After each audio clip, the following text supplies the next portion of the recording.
Hello friends, कल्पना educational क्लासेसमध्ये आपल्या सर्व विद्यार्थ्यांचं मनापासून स्वागत आहे. आज आपण पाहणार आहोत महाराष्ट्र प्रज्ञाशोध परीक्षा 3rd स्टँडर्ड इंग्लिश मीडियमचा मराठी विषयाचा धडा क्रमांक 5 विरुद्ध अर्थाचे शब्द. विरुद्ध अर्थाचे शब्द म्हणजे तुम्हाला अपोजिट वर्ड्स करायचे आहेत मराठीमधले. तर आता तुमच्या माहितीसाठी काही इथे दिलेले जे अपोजिट वर्ड्स आहेत, विरुद्ध अर्थाचे शब्द आहेत, ते मी तुम्हाला वाचून दाखवणार आहे. तर समजून घ्या तुम्ही. आणि जर तुम्हाला कधी काही कोणते शब्द कळले नाहीत तर तुम्ही तुमच्या घरातल्या मोठ्यांनाही ते विचारू शकता की कोणत्या शब्दाचा अर्थ काय आहे, किंवा अगदीच वाटलं तर तुम्ही मला कमेंटद्वारे सुद्धा विचारू शकता. मी तुमच्या प्रश्नांची नक्की उत्तरं देईन. तर आता पहिला प्रश्न बघा. पहिला शब्द काय दिलेला आहे विरुद्धार्थाचा? दिवस. तर त्याचा विरुद्धार्थी काय आहे? रात्र. उजेडचा विरुद्धार्थी अंधार. कडक नरम. थंड गरम. पहिला शेवटचा. खरे खोटे. सुंदर कुरूप. इलाज नाईलाज. मंद जलद. सुरेल बेसूर. उघडे बंद. हार जीत. पूर्ण अपूर्ण. प्रिय अप्रिय. न्याय अन्याय. स्वच्छ अस्वच्छ. सकाळ संध्याकाळ. दाट विरळ. सोपे अवघड. पास नापास. हसणे रडणे. मान अपमान. आकाश पाताळ. जबाबदार बेजबाबदार. गुणी अवगुणी. शांत अशांत. रोगी निरोगी. आवडता नावडता. विचारी अविचारी. पसंत नापसंत. होकार नकार. समज गैरसमज. काळा पांढरा. भरती ओहोटी. चढण उतरण. विजय पराजय. स्वर्ग नरक. कडू गोड. मित्र शत्रू.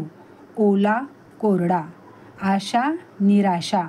रुंद अरुंद. हुशार मठ्ठ. हजर गैरहजर.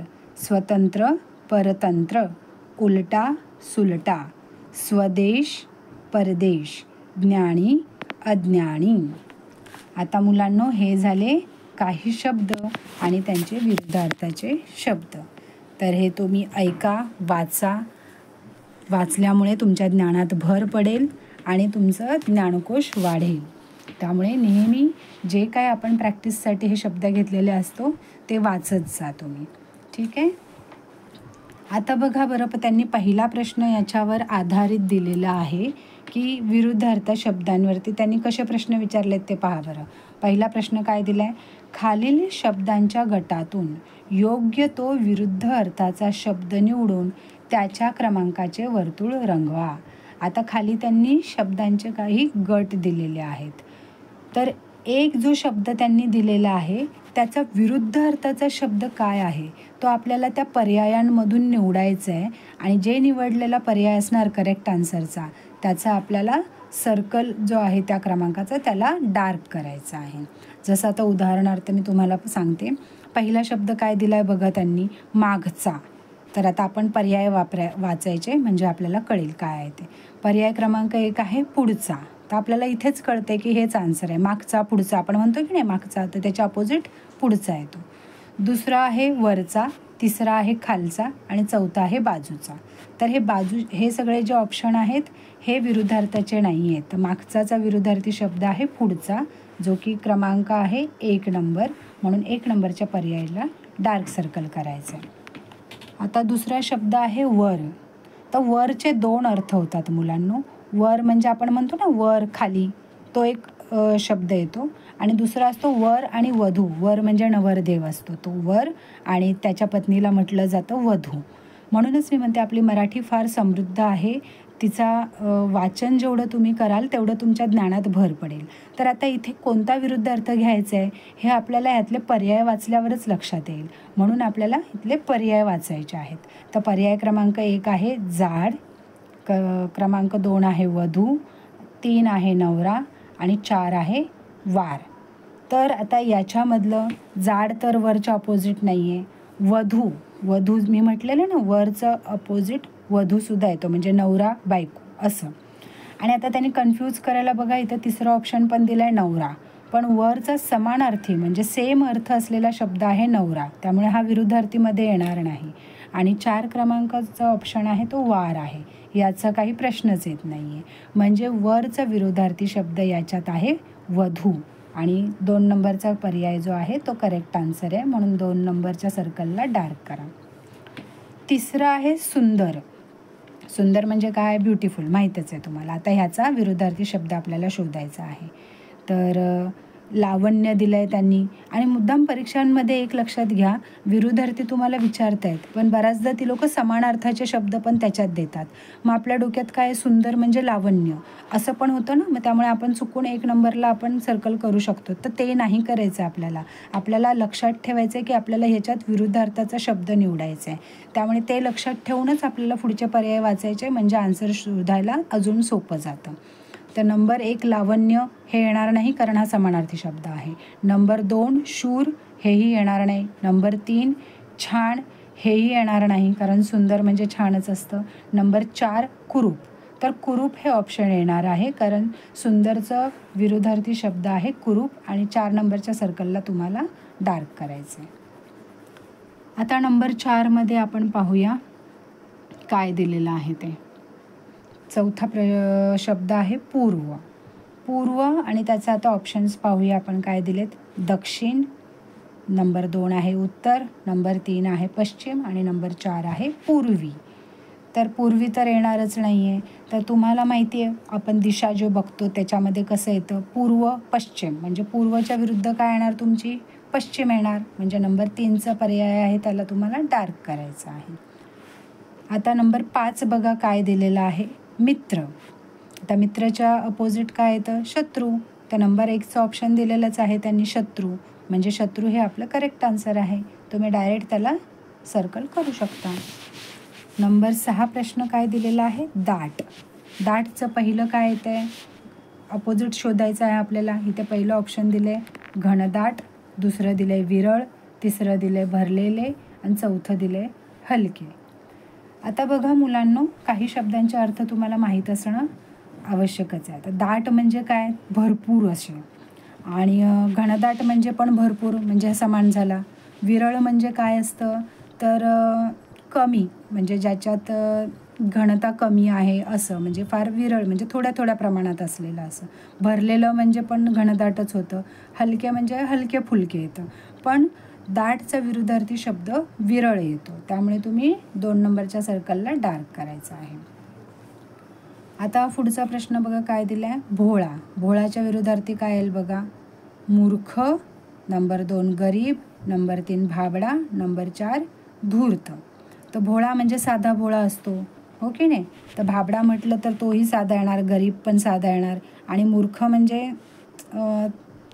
म्हणजे ज्याला काही अक्कल नसते आपण असं म्हणतो तो, म्हणजे भोळ्याचा अपोजिट मूर्खही येणार नाही. पण धूर्त म्हणजे काय, आपण म्हणतो ना चॅप्टर आहे किंवा अतिशय हुशार आहे असं, तर मग भोळ्याच्या अपोजिट काय येणार, धूर्त येणार. म्हणून 4 नंबरच्या सर्कलला तुम्हाला डार्क करायचं आहे. आता बघा ज्येष्ठ दिलं आहे. तर ज्येष्ठचा अर्थ काय असतो, मोठा असतो. तर आपल्याला समानार्थी नाही करायचं आहे, विरुद्धार्थी लक्षात ठेवायचं आहे. पर्याय क्रमांक 1 मोठा दिला आहे, पण हा नाही येणार, समानार्थी आहे. ज्येष्ठा दिलं आहे, तर ज्येष्ठाही नाही, ज्येष्ठ म्हणजे ज्येष्ठा. तिसरं आहे कनिष्ठ. कनिष्ठ म्हणजे लहान, तर हा येणार आहे आपला ऑप्शन. तरी चौथं वाचूया पुत्र. तर पुत्र हे नाही येणार याचं, म्हणजे नंबर 3चा जो पर्याय आहे तो तुमचा करेक्ट आन्सर आहे. म्हणून 3 नंबरच्या सर्कलला तुम्हाला डार्क करायचं आहे. कनिष्ठ म्हणजे लहान. आता नंबर 9चा प्रश्न बघा काय दिला आहे, टंचाई. टंचाई म्हणजे कमतरता. आता पुढचे ऑप्शन्स वाचा बरं काय दिलं आहे, विपुलता म्हणजे भरपूर सगळं, भरगच्च म्हणजे पण भरपूर, हो की नाही. नंबर 3 दिलं आहे हानी, आणि नंबर 4 दिलं आहे उंच. तर आता टंचाई म्हणजे कमतरता आणि विपुलता म्हणजे भरपूर, तर म्हणजे ह्याचा विरुद्धार्थी शब्द काय येणार आहे, नंबर 1चं ऑप्शन आहे ते. त्यामुळे 1च्या सर्कलला तुम्हाला डार्क करायचं आहे.